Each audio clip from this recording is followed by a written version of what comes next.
Welcome to Sira Farm, where we teach you various types of agriculture.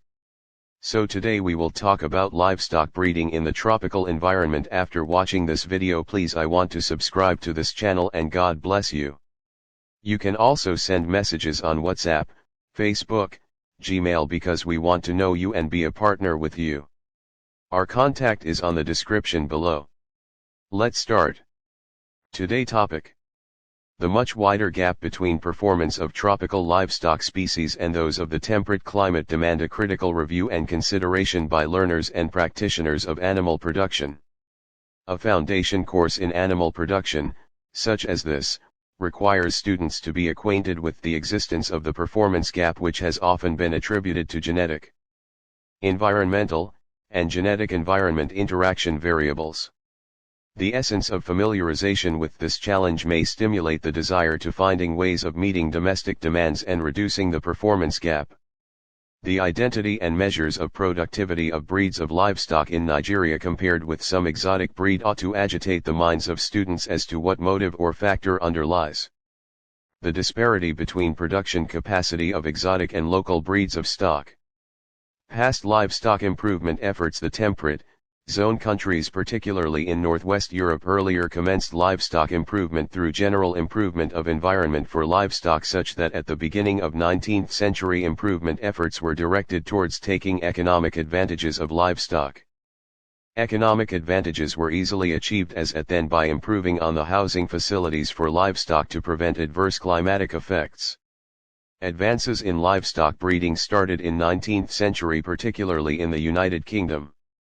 The advances were, however, based on limited records, acute observation, and trial and error efforts compared to modern genetic theory being used these days. Science of genetics began to gain recognition in the early 20th century, revolutionizing animal breeding with the application of genetic principles combined with new knowledge on physiology of reproduction. Today, the pace of progress is tremendous with the advent of knowledge on molecular structure of DNA, deoxyribonucleic acid, and location of genes on the chromosomes.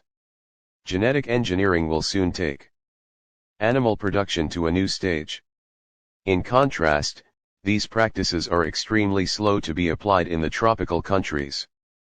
Although livestock owners in the tropic developed rules or customs towards better breeding of their stock, but these seem to be haphazardly applied and uncontrolled, probably due to inefficient grasp of the challenge or its solution.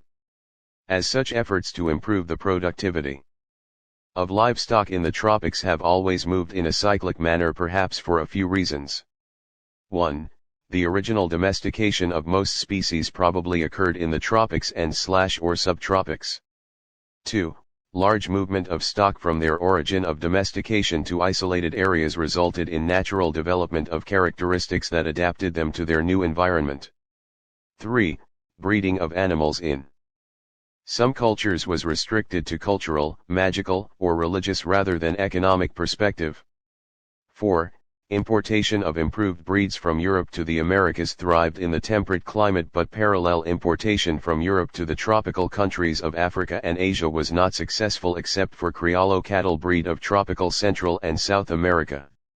After a few attempts to improve the genetic makeup of stock, a new stream of importation to Africa followed without success, until it was realized that highly productive European and American breeds cannot thrive in tropical Africa and Asia unless epizootic diseases are controlled and nutrition and management are improved. Do you have any questions, suggestions, or other contributions? Kindly use the comment box provided below for all your contributions. You are also encouraged to please kindly share this video with others you feel can benefit from this information if found useful enough, as we may not be able to reach everyone at the same time. Thank you so much for sharing.